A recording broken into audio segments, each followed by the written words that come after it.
पिताजी साहिल इस देश का छात्र है, इस देश का नौजवान है, आने वाले देश का भविष्य है। उसे न्याय के लिए एफआईआर कराना 1 महीने लगातार वो जाता रहा पुलिस थाने, पुलिस उसे घुमाती रही। फर्स्ट इंफॉर्मेशन रिपोर्ट नाम ही है उसका। अभी घटना क्या है, उसकी गंभीरता क्या है, वो बाद का विषय है। सबसे पहले आप एप्लीकेशन लेकर के उसकी एफआईआर लॉन्च करोगे। एसीपी साहब ने पूरे देश को गुमराह करने वाली बात बोल दी। इन्होंने कहा कि अगर घटना की साइट एक है तो एफआईआर एक ही होनी चाहिए या वही काफी है। ये बात सिविल केस में लागू होती है। अगर कोई क्रिमिनल केस बनता है, किसी के छाती में पैलेट गन चली है, किसी के छाती में लगी, किसी के आंख में लगी और किसी के पैर में लगी, किसी के उंगली में लगी, तो चारों की गंभीरता अलग अलग है। इसलिए चारों की अलग अलग एफआईआर होनी चाहिए। किसी का 302 बनेगा, किसी का 307 बनेगा। इसलिए क्रिमिनल केस में जितने लोग जाएं सबकी एफआईआर होनी चाहिए। उसके बाद माननीय सुप्रीम कोर्ट के जो निगरानी में कमेटी बनी, हाई पावर कमेटी, वो सारे एफआईआर को देखेगी, स्क्रूटनी करेगी, जांच करेगी, उनका बुलाएगी, वो दूसरा विषय है। तो एसीपी साहब जो पूर्व एसीपी रहे हैं, पूरे पर उन्होंने कहा कि सीबीआई ने भी बहुत सारी सिविल केस ये देश को गुमराह कर रहे हैं। और भारतीय जनता पार्टी 10 सेकंड और दीजिएगा। भारतीय जनता पार्टी के जो नेता कह रहे हैं नौटंकी और ड्रामा तो वो है जो पिछले 1 महीने से कोई अपनी एफआईआर के लिए घूम रहा हो और आज तक एफआईआर नहीं हुई। बीजेपी के नेताओं ने क्या ड्रामा किया? कोई पैलेट गन नहीं चला, कोई क्या कहते हैं आंसू गैस के गोले नहीं चले, कोई कील लगे हुए डंडे नहीं चले, कोई इलेक्ट्रिक शॉक वाले डंडे नहीं चले। देश के कैबिनेट मंत्रियों ने देश के पार्लियामेंट में, जिसको हम मंदिर कहते हैं लोकतंत्र का, वहां जाकर के झूठ बोला और यहाँ पे आकर के आपके चैनल में लोग झूठ बोल रहे हैं। तो ड्रामा तो भारतीय जनता पार्टी कर रही है। नहीं, अब एक बात बताइए ना, उन्होंने एक और चीज बोली है ना। 10 सेकंड हो गए आपके, 10 सेकंड हो गए। नहीं, बार-बार 10 सेकंड थोड़ी होगा। एक मिनट, एसीपी सर क्या बोल रहे थे? नहीं सुनिए ना, आपने एसीपी सर का नाम लेकर बोला। एसीपी बुद्धभूषण कह रहे थे कि सीबीआई ने भी बहुत सारी एफआईआर दर्ज करी, लेकिन सारी नहीं होती, क्योंकि इस मामले में कुछ एफआईआर दर्ज करके उसको एक कंसोलिडेटेड मामले की तरह देखा जाता है। मैं आपको एग्जांपल भी दूंगा। अधूरा ज्ञान बड़ा खतरनाक होता है। मेरे दोस्त समाजवादी पार्टी के, मैं बताता हूं कि उत्तर प्रदेश में सुब्रतो राय के खिलाफ में 12 लाख लोगों के चीटिंग की कंप्लेंट थी। तो क्या 12 लाख मुकदमे दर्ज होना चाहिए? अरे क्रिमिनल केस है, अरे वो क्रिमिनल केस था, जेल गए भाई वो, अरे जेल गए थे भाई वो क्रिमिनल केस ही था चीटिंग का। तो आपका अधूरा ज्ञान खतरनाक है, आपका अधूरा ज्ञान खतरनाक है।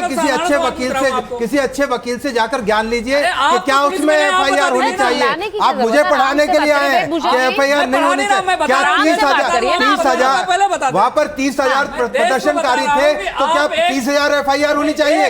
कैसी बात कर रहे हैं आप? 30,000 एफआईआर दर्ज होनी चाहिए वहां पर। यदि 30,000 आदमी वहां पर है, क्या 30,000 एफआईआर दर्ज होनी चाहिए? आप कैसी बात कर रहे हैं? आप तैयारी करके आया कीजिए पहले। अच्छा ठीक है, पर आप बोल रहे हैं। अब एक सवाल पूछ रहे हैं वो। 1 मिनट रुकिए भाई, 1 मिनट रुकिए। नहीं, चलिए 10 सेकंड दीजिए। आपको जानकारी नहीं है, सुन लीजिए मेरी बात। आप दोनों ऐसे बोलेंगे तो बात नहीं जाएगी। एक एक करके बोलिए। छाती में मुझे किसी ने गोली मार दी हाथ में, क्या दोनों एक ही केस बनेंगे? मुझे यस, एक ही केस बनेगा। आपको नहीं पता? अरे कैसे केस बनेंगे? सारी सेक्शन आ जाएंगे भाई। मैं अरे क्या बात करो, अलग आदमी अलग है, क्रिमिनल केस अलग होता है। अच्छा वकील हो, सिविल केस में ऐसा होता है, सिविल केस में क्रिमिनल में नहीं होता ऐसा। गोली लगने का मामला सिविल केस थोड़ी हुआ। सारे लोग मारे जाएं तब भी एक एफआईआर दर्ज होगी, कर सकते हो, तब भी एफआईआर नहीं कर सकते हो। इस स्टूडियो में गोली चले, सारे मारे जाए, एक ही एफआईआर। ठीक है, सत्यप्रकाश जी सवाल पूछिए सत्यप्रकाश जी। मुझे ठीक नहीं पता कि कार सेवकों पर गोली चलाने वालों पर एफआईआर हुई थी क्या?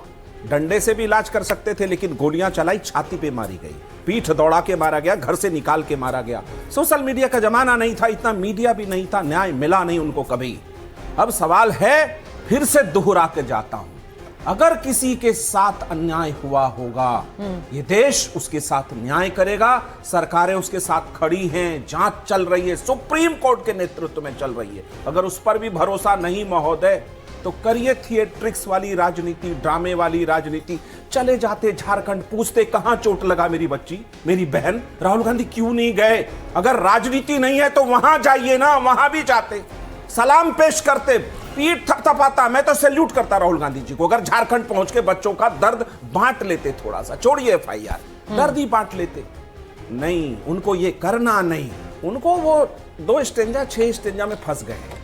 जो कांग्रेस देश की सदन में पारित राष्ट्रीय स्वाभिमान का गीत उसके बारे में कहे कि मैं इतना ही गाऊंगा, तो क्या सदन से ऊंचा इस देश के कांग्रेस की कार्य समिति हो गई, सदन से ऊंचा वो इस क्रिमिनल देश और की सिविल नहीं आजादी कर का रहे हैं। इतिहास और कुर्बानी हो गई। ठीक है, ये जानना जरूरी है। ये बहुत बड़ा फाड़ है सुचारिता जी। कांग्रेस ने वहां न, और दूसरी बात, एक तो अव्वल ये अर्धसत्य की कांग्रेस नहीं गाती थी पूरा गीत। कांग्रेस के कुछ लोग जिनके वोट या उनकी सम्मान या कुछ भी कह लीजिए, जिसके चक्कर में ये 2 स्टेंजा गाते थे, आज चुनौती है वो 2 ही स्टेंजा गवा के दिखा लें। केरल की सरकार ने वंदे मातरम नहीं गाया। जो अशफाकुल्ला खां वंदे मातरम कह के फांसी पे चढ़ गया, आज इस देश में विपक्ष का नेता कह रहा है नहीं गाऊंगा, इतना ही गाऊंगा। ये रेस्तरा समझ लिया है संविधान को, हाथ में लेके घूमते हैं संविधान ना। रेस्तरा नहीं है, ये देश चलेगा जन भावना पे, आजादी के प्रति सम्मान से। उससे दूर भागने के लिए थिएट्रिक्स उनका चालू है। साहिल न्याय सरकार देगी, राहुल गांधी नहीं देंगे।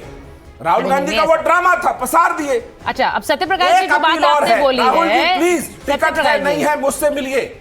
मैं झारखंड जाने का 2nd क्लास का टिकट आपको देता हूं, रांची जाइए और 600 जिन पर FIR हुआ है उनका दर्द बांट कर आइए। छात्रों पे FIR कराया साहब, अज्ञात 500 अज्ञात, न जाने किसको उठा ले। अच्छा ठीक है सत्यप्रकाश जी, अब मैं सवाल पूछ लेती हूँ प्रियंका जी से। प्रियंका जी, आपने सत्यप्रकाश जी का लंबा, मुझे लगता है संबोधन सुना होगा। वो क्या कह रहे हैं? वो कह रहे हैं कि आप अगर छात्रों के लिए बोल रहे हैं तो फिर वही बात है कि वो रांची क्यों नहीं जाते हैं। रांची के छात्रों का कोई दर्द नहीं है, वहां पर सिर्फ फोन पर बात करते हैं, यहाँ पर धरने पर बैठ जाते हैं। वो ये कह रहे हैं। को पता नहीं है ना कि रांची के छात्रों ने श्री राहुल गांधी जी को धन्यवाद बोला, और सत्यप्रकाश जी को ये भी नहीं पता कि वहाँ के मुख्यमंत्री जी को भी धन्यवाद बोला। सत्यप्रकाश जी अपडेटेड नहीं रहते। और सत्यप्रकाश जी बहुत अपडेटेड हूँ मैडम। ये बच्चे के आतंकवादी थे जिनके ऊपर आपने गोलियां चलवाई? मैडम, ये बच्चे ये बच्चे कौन थे जिनके ऊपर आपने गोलियां चलाई? ये हमारे के बच्चे ने सत्यप्रकाश जी। अगर शांतिपूर्ण ढंग से प्रदर्शित कर रहे हैं तो आपको उनकी बात सुननी पड़ेगी, और नहीं सुनेंगे तो ये दिल्ली में ही दिखता है आपको। 2873 क्रिमिनल थे, उनके बारे में बोल दीजिए। उसके अंदर 2873। अच्छा एक सेकंड एसीपी साहब, नहीं एसीपी साहब, होल्ड ऑन प्लीज। आप लोग जरा, नहीं धर्मेंद्र जी रुकिए, आप लोग सब प्लीज जरा थोड़ा डेकोरम मेंटेन करिए। मैं जिसको बोलने का समय दे रही हूँ वो बोलेगा, हर कोई नहीं घुस जाएगा डिबेट के अंदर एकदम। यहाँ पे एक तरीका है बात करने का, हम एक दूसरे के बाल नोचने पर ना आ जाए। एक तरीका है डिबेट करने का, उसका जरा पालन करें प्लीज। मैं अभी प्रियंका जी को समय दे रही हूँ, उसके बाद में प्रेम जी के पास जाऊंगी। प्रियंका जी बोलिए। देखिए, मैं सुचारिता जी सिर्फ इतना पूछना चाहती हूँ, इस बच्चे की अगर आपकी रोशनी जाती है तो कौन जिम्मेदार होगा? प्रेम शुक्ला जिम्मेदार होंगे या यहाँ पर बैठे जो भारतीय जनता पार्टी की पैरवी कर रहे हैं वो लोग जिम्मेदार होंगे? आखिर सरकार को जिम्मेदारी लेनी पड़ेगी कि नहीं लेनी पड़ेगी? जिस बच्चे की आंख की रोशनी जा सकती है, जिस बच्चे का जीवन पूरी तरीके से अंधकार में हो सकता है, उसकी कसूर क्या है आप ये बता दीजिए।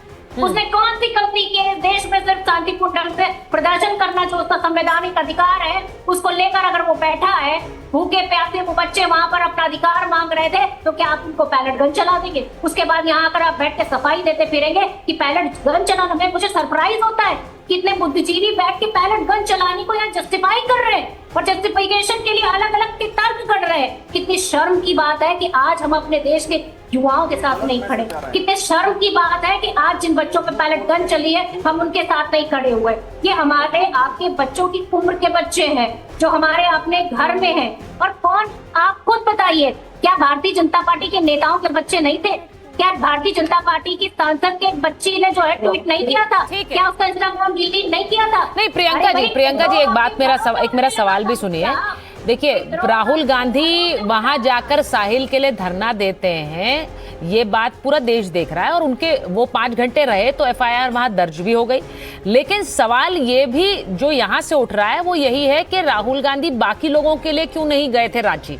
पहला सवाल। दूसरा सवाल है कि क्या छात्रों की गूंज जो वो कार्यक्रम कर रहे हैं, रांची हुआ तो वो उधर चले गए, अब कल भी उनका कार्यक्रम है पुणे में, उससे पहले वो यहाँ पर धरना दे रहे हैं। क्या ये जो पूरा आवाज उठाने का तरीका है, क्या आप सिर्फ धरने के जरिए होगा? प्रेम जी जरा आप भी बताइए।